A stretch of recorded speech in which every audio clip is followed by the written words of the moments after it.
అదే RTV app వార్తల్ని క్షణాల్లో చదివే అవకాశం ఉంటుంది. ఒక న్యూస్ పేపర్, ఒక టెలివిజన్ ఛానల్ మీ చేతుల్లో ఎప్పుడూ ఉంటాయి. పశ్చిమ మధ్య బంగాళాఖాతంలో ఏర్పడిన అల్పపీడనం రానున్న 3 రోజుల్లో దాని ఎఫెక్ట్ ఏ విధంగా ఉంటుంది, అలాగే ఒరిస్సా నుంచి ఏలూరు వరకు దాని తీవ్రత అయితే దాలుస్తుందని చెప్పి వాతావరణ కేంద్ర అధికారులు అయితే మనకు తెలియజేస్తున్నారు. మనతో పాటు విశాఖ వాతావరణ కేంద్ర అధికారి శ్రీనివాస్ గారు మనతో పాటు ఉన్నారు. సార్ చెప్పండి, ఈ రానున్న అల్పపీడనం ఏ విధంగా ఉండబోతుంది?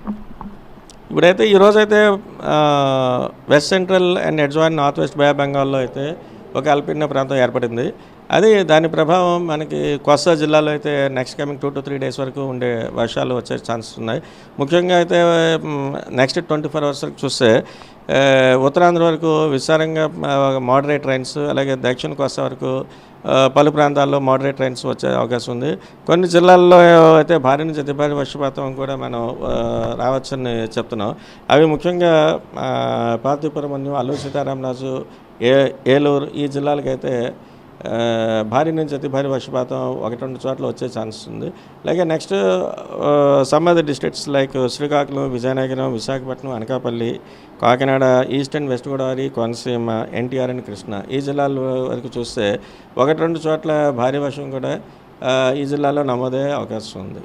అలాగే ఇప్పుడు ఈదురు గాలుల ప్రభావం కూడా ఇంకా పర్సిస్టింగ్గా కంటిన్యూ అవుతుంది. ఇవి ముఖ్యంగా ఉత్తరాంధ్ర తీరం వెంబడి ఉన్నటువంటి మత్స్యకారులందరినీ కూడా వేటకి వెళ్ళవద్దని చెప్తున్నాం. సార్, మ్యాప్ చూస్తే ఏ విధంగా ఎక్కడెక్కడ ఇది నమోదవుతుంది అసలు? ఇప్పుడు ప్రస్తుతం అయితే ఇప్పుడు అల్పపీడనం ఈ ప్రాంతంలో ఉంది. ఇక్కడ west central and adjoining north west bay of Bengal ఉంది. ఇది గ్రాడ్యువల్గా నెక్స్ట్ 2 daysలో slowly it moves in northward direction like this. ఇప్పుడు మనం ఆల్మోస్ట్ ఇక్కడ Srikakulam, Vizianagaram, Visakhapatnam up to almost NTR జిల్లా వరకు కూడా మోడరేట్ రైన్స్ కానీ హెవీ రైన్స్ కానీ వచ్చేటువంటి అవకాశం ఉన్నట్టుగా ఆల్మోస్ట్ ఈ ప్రాంతం అంతా కూడా మనం ఫోర్కాస్ట్ ఇవ్వడం జరుగుతుంది. సార్, ఇప్పుడు మనం గడిచిన వాయుగుండానికి తీవ్రత పోల్చుకుంటే ఇది ఏ విధంగా ఉండబోతుంది? ఇప్పుడు అది వాయుగుండం, ఇది అల్పపీడనం కాబట్టి న్యాచురల్లీ కొంచెం దాని ప్రభావం కొంచెం తక్కువగా ఉంటుంది. అది సార్, ఇప్పుడు ఆల్మోస్ట్ అన్ని మత్స్యకారులు అందరూ జట్టికే పరిమితం అయ్యారు. వీళ్ళకి ఏమైనా స్పెషల్ ఇన్స్ట్రక్షన్స్ ఏమైనా ఇస్తున్నారా?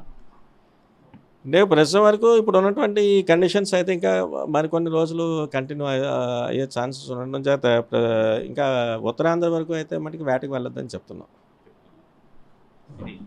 ఇది ఇప్పుడు ఏర్పడిన అల్పపీడనం తీవ్రత అంత తీవ్రంగా అయితే ఉండదు, నామాత్రంగానే ఉంటుంది. అయితే మత్స్యకారులు అయితే వేటకు వెళ్ళొద్దని చెప్పి ఆల్రెడీ చెప్పడం అయితే జరిగింది. రానున్న రోజుల్లో మోస్తరుగా వర్షాలు అయితే పడే అవకాశం అయితే ఉందని చెప్పి విశాఖ వాతావరణ కేంద్రం అధికారి శ్రీనివాస్ అయితే తెలియజేస్తారు.